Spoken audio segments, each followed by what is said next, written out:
Kalau kita menggantungkan nasib kita pada Allah luar biasa. Ada seorang syekh, saya dengarkan ceramahnya, menarik sekali. Saya tidak tahu orang itu siapa, tapi cuplikannya saya dapatkan dari seorang teman dari Jeddah yang mengirimkan ke saya. Orang ini cerita, syekh ini menceritakan, cuplikannya ada di HP saya, dia bilang, saya satu waktu pernah ke Mesir, dan di Mesir ini, saya lagi dari satu daerah mau ke Kairo, dari Iskandaria, satu kota, mau ke Kairo. Itu saya tiba di Kairo mungkin sekitar jam 2 malam. Pesawat saya selepas subuh harus berangkat kembali ke Saudi. Dia bilang, saya telepon pengurus masjid, saya mungkin mau mampir di masjid yang saya ceramah kemarin di Kairo itu. Saya mau tinggal di sana mungkin 2 jam, 3 jam istirahat. Nanti habis itu baru kemudian saya berangkat ke Saudi habis subuh. Dia bilang, saya masuk ke masjid, tiba jam 2 malam, turun dari mobil, saya lihat masjid, lampunya nyala semua nih. Kemudian setelah saya masuk masjid, saya temukan ada orang di mihrab, imam, lagi sujud, nangis-nangis. Luar biasa, tangisannya itu kalau orang dengar membuat orang yang dengar pun mau menangis. Jadi saking luar biasa dia merengeknya sama Allah dalam sujudnya. Kata syekh ini, saya pun sambil berdoa sama Allah, ya Allah kabulkan permintaannya orang ini. Walaupun saya belum tahu apa yang diminta gitu. Dia bilang selesai dia sholat, saya dekati dia, saya bilang, Masya Allah, doa apa ini? Luar biasa ini. Doa yang diikuti dengan tangisan di sepertiga malam menjelang subuh. Allah turun ke langit bumi, dikabulkan nih. Dia bilang, demi Allah syekh. Karena syekh ini orang Arab biasanya panggil, bisa orang pintar, bisa orang kaya, bisa orang tua. Jadi kalau antum dipanggil syekh, jangan bangga dulu ya. Karena banyak maknanya itu. Ya. Jadi dipanggil syekh. Dia tidak tahu, biasa juga di Saudi begitu ya. Kalau ada orang kita tidak kenal dipanggil syekh, syekh, sini syekh. Walaupun antum bukan syekh sebenarnya gitu. Ya. Maka dia bilang, demi Allah syekh. Dia tidak tahu kalau ini orang memang ulama gitu. Istri saya sekarang lagi dirawat di rumah sakit. Dan saya harus bayar 14.500 jenih atau ponnya Mesir. Saya harus bayar rumah sakit. Kalau enggak istri saya enggak bisa dioperasi. Ini sudah parah sekali. Kata syekhnya, jadi gara-gara itu kau sujud sama Allah. Dia bilang, iya, lanjutkan nangis sama Allah. Allah tidak akan menyia-nyiakan orang yang ikhlas minta padanya. Lanjutkan, nikmati sujudmu. Pasti Allah akan berikan jalan keluar. Dia bilang, iya baik. Orang itu dia bilang kembali lagi ke mihrab, nangis lagi. Sholat sujud sama Allah, ya Allah. Dan dalam doanya begitu. Ya Allah, istri saya mau dibayar besok rumah sakitnya. Jumlahnya sekian, saya tidak pegang uang 1 jenih pun. Ini 14.500 jenih. Banyak sekali. Maka dia bilang, orang ini bilang, baiklah kalau begitu.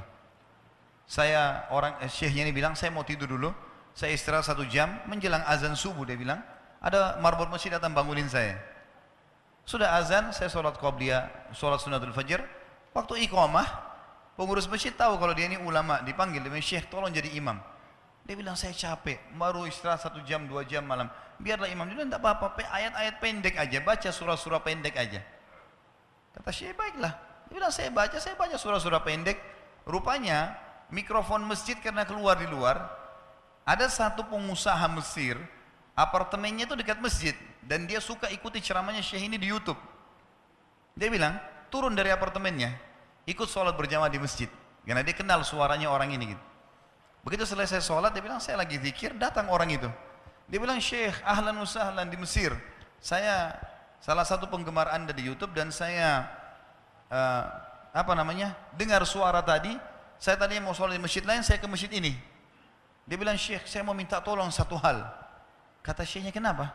Dia bilang, saya sudah ngitung zakat uang perusahaan saya harus alokasikan 14.500 jenih. Kata syekhnya. Orang itu bilang, saya mau alokasikan zakat saya 14.500 jenih.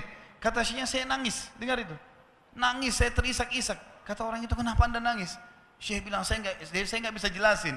Dia bilang, saya nangis terus. Kemudian saya lihat ke kiri kanan di saf, mana orang yang tadi malam sholat tahajud tuh?